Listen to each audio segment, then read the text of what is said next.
Live from downtown Detroit, Local 4 News at 6 starts now. And we start because we've got some activity on Storm Tracker 4 here. Severe weather popping up in the wake of our earlier storms. That's right. Brett Collar has been all over it for us today and joins us now with a new warning just issued, Brett. Yeah, parts of St. Clair County, in fact, an area that was already under a severe thunderstorm warning earlier, has now been given a new warning via the National Weather Service until 6:15 this afternoon. That severe thunderstorm warning basically from Port Huron and just a little bit further north. So if you're in the Lakeport area, it's basically just to the north of you, but you can see the very heavy rain, all this moving off to the east-northeast. So it should be out of the county in just about 5 or 10 minutes time.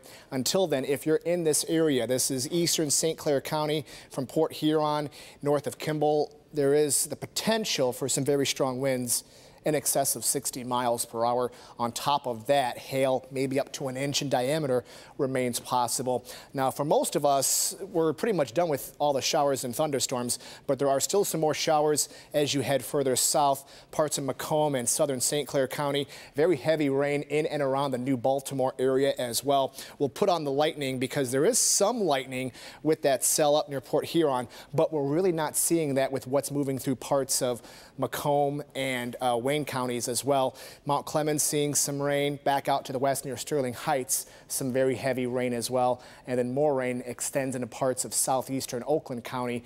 But as you head further south, the activity really waning at this hour. So the next 45 minutes are going to be key as the rest of these showers move through.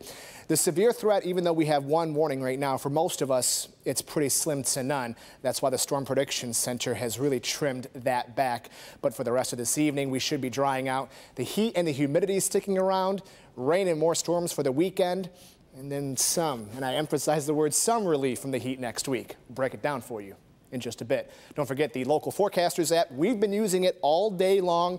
You should have it as well, right there in the palm of your hands. Radar, lightning tracker, all the latest alerts. Just search WDIV weather in the App Store. A court ruling draws cheers from advocates of a higher minimum wage, but it has some in Michigan's business community digging in for a fight. $12 an hour and more paid sick leave.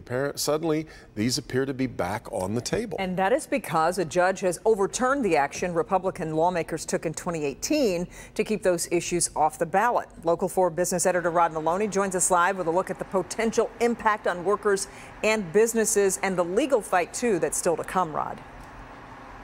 Right, and this is clearly going to end up in the Supreme Court. How long that'll take, we don't know. But in the meantime, a lot of workers are going, hey, I'm looking forward to that pay raise if I can get it. Businesses are trying to figure out where the money's going to come from and whether they'll even be around to pay it. Michigan's minimum wage is $9.87 an hour. Those working for tips get $3.75.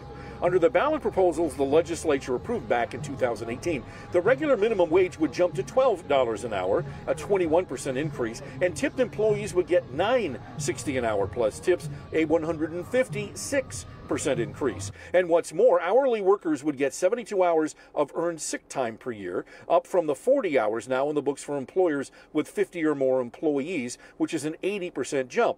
But the legislature decided to change that proposal later, delaying the minimum wage hike to 2030. But the judge in the case ruled that lawmakers simply can't do that. It's a huge victory.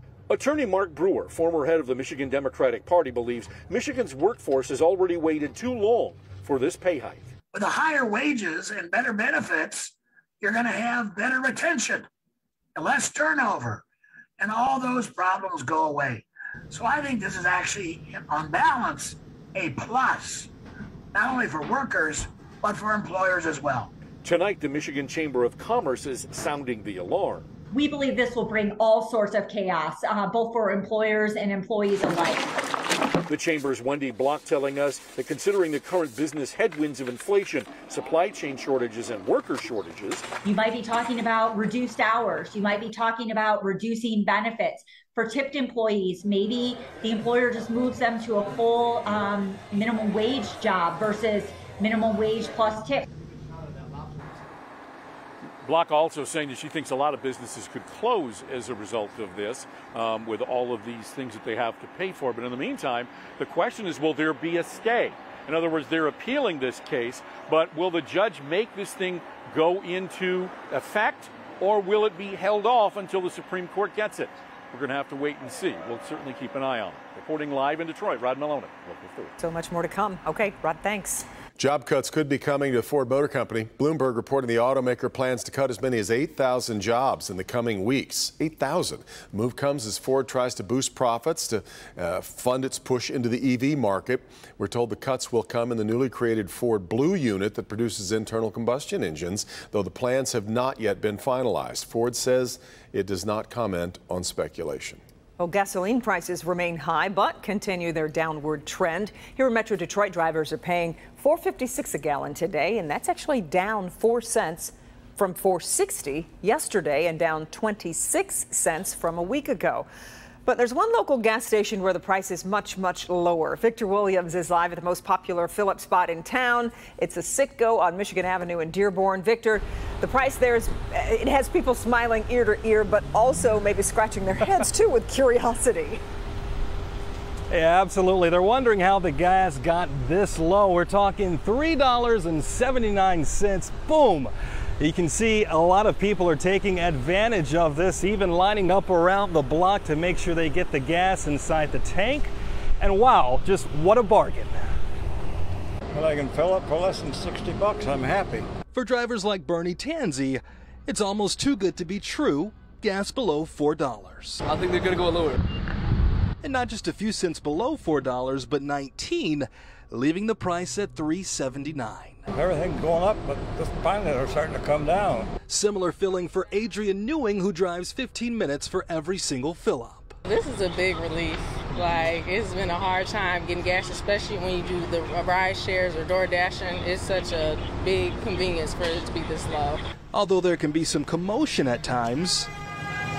They don't even stand in line. They cut in and you got to wait to get out. Judith Washington says it's totally worth it for one of the best deals in Metro Detroit. Well, I do mobile and collect money with my card, but I come over here to get this.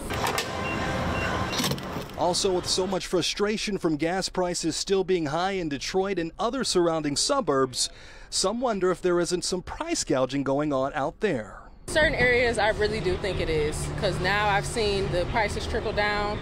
And it's like, okay, you all can kind of see the gas prices are getting low, it's getting better. So some people are being just a little stingy with their money. So coming here is usually the best price. So if y'all can get over here, you got to get over here and get the gas.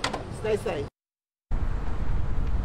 And if you guys are coming over here, just remember you can expect some traffic and some congestion right here at this intersection of Michigan and Mason. We got people trying to get out of the gas station, people trying to come in. So right now, it's extremely busy. Reporting live in Dearborn, Victor Williams, Local 4. Indeed. Okay, Victor, thank you. We are now less than 2 weeks from primary election day, and as always, in some districts, the primary determines the winner. Probably. Because with redistricting, we are moving into very new political territory. For the last several election cycles, voters have been extremely engaged, and they are just as dialed in for the 2022 midterms, elections that won't elect a president, but will decide who will be in the governor's office in Lansing, and who holds the power on Capitol Hill. There's plenty of conventional wisdom to throw around, but you'll excuse the political class if they're a little skittish about their predictions. We've never had an election like this one. I know that sounds like the usual hyperbole, but I mean it. This is the congressional map to which we've become accustomed, but this is the new one as of this year. And notice there's one fewer congressional seat. You look at the city of Detroit, for example, and Detroit doesn't even really get its own seat anymore. And it's so broken up compared to what we're used to, where Detroit used to be, 2 seats for the city of Detroit. Exactly. The districts involving Detroit now involve many more suburban voters. So consider the new 13th district. It's made up of parts of the old 13th, the 12th, and the now extinct 14th. The closest thing the new district had to an incumbent was the retiring Brenda Lawrence, leaving 9 candidates to fight for the open seat. 8 of them are African American. In my opinion, it's anybody's of the top 5 of the 9 to win. You got Sharon McPhail in that race. You got John Conyers the third, who some people might not realize that it's not John Conyers the former congressman. So, Devin, this thing is crazy. But the wealthy Sri Tenadar is all over the airwaves, and some see a possibility that vote splitting could allow him to run right up the middle, and America's largest black majority city could be without an African-American member of Congress for the first time since 1964. People need to tighten up, refresh, educate themselves, and vote. This happening would be devastating. I think it's a very serious policy question. What this has done to African-American representation this time around, and the degree to which it is being watered down across Michigan. Consider Michigan's 11th district. It's not nearly the winding corkscrew that it was, but the new district included two incumbents who decided to fight rather than move, and either Haley Stevens or Andy Levin will be leaving Congress. We'll know which one after the primary. Over on the state's west side, look at the severe shift in the 3rd district. It still includes Grand Rapids, but the rest shifts from the east to the west. And the incumbent, Peter Meyer, finds himself learning a whole new set of towns and communities as he faces a Republican opponent in the primary in John Gibbs, endorsed by President Trump. And awaiting the survivor of that race, Democrat Hillary Scholten, in a district that now looks less red than it did before redistricting. Quite a few other races to watch closely, too, including the 10th district back on our side of the state, which has no incumbent. And, of course, the state House and state Senate races are all being carried out along these newly drawn lines as well. Really interesting. It's going to be fascinating. All right, ahead, Dr. Frank McGeorge joins us with an important story about mental health. Doc.